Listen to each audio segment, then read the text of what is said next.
When day comes, we ask ourselves, where can we find light in this never-ending shade? The loss we carry, a sea we must wade. We've braved the belly of the beast. We've learned that quiet isn't always peace.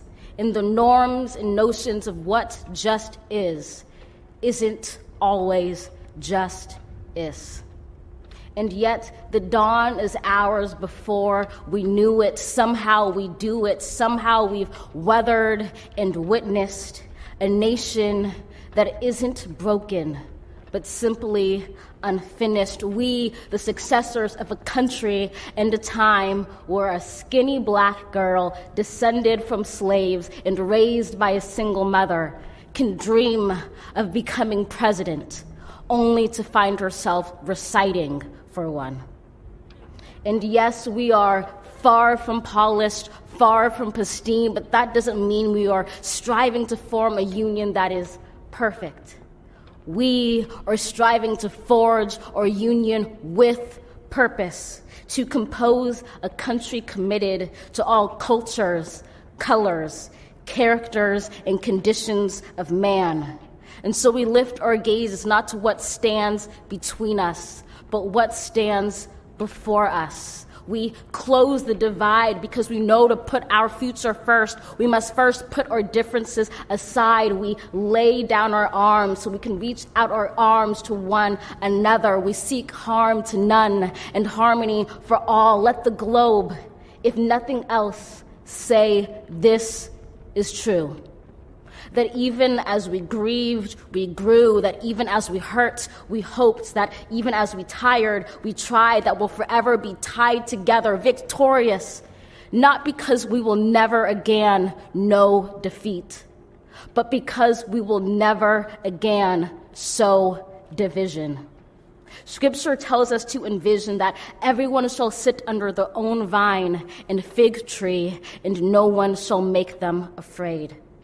If we're to live up to our own time, then victory won't lie in the blade, but in all the bridges we've made. That is the promised glade, the hill we climb, if only we dare it, because being American is more than a pride we inherit. It's the past we step into and how we repair it.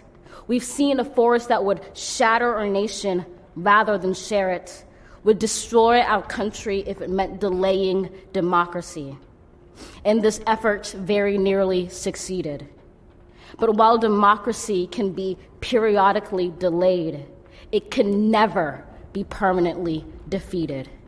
In this truth, in this faith we trust, for while we have our eyes on the future, history has its eyes on us. This is the era of just redemption. We feared it at its inception. We did not feel prepared to be the heirs of such a terrifying hour, but within it we found the power to author a new chapter, to offer hope and laughter to ourselves. So, while once we asked, how could we possibly prevail over catastrophe?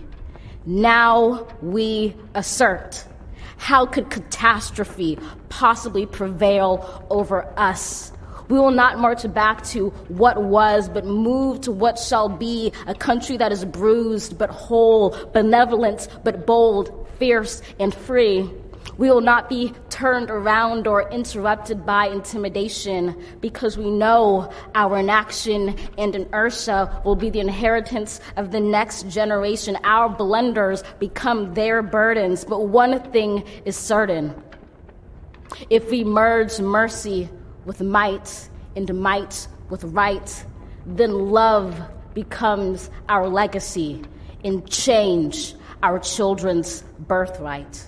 So let us leave behind a country better than the one we were left. With every breath from my bronze-pounded chest, we will raise this wounded world into a wondrous one. We will rise from the gold-limbed hills of the west. We will rise from the wind-swept northeast, where our forefathers first realized revolution. We will rise from the lake-rimmed cities of the Midwestern states. We will rise from the sun-baked south. We will rebuild reconcile and recover in every known nook of our nation, in every corner called our country. Our people, diverse and beautiful, will emerge battered and beautiful. When day comes, we step out of the shade, aflame and unafraid. The new dawn blooms as we free it. For there is always light if only we're brave enough to see it, if only we're brave enough to be it.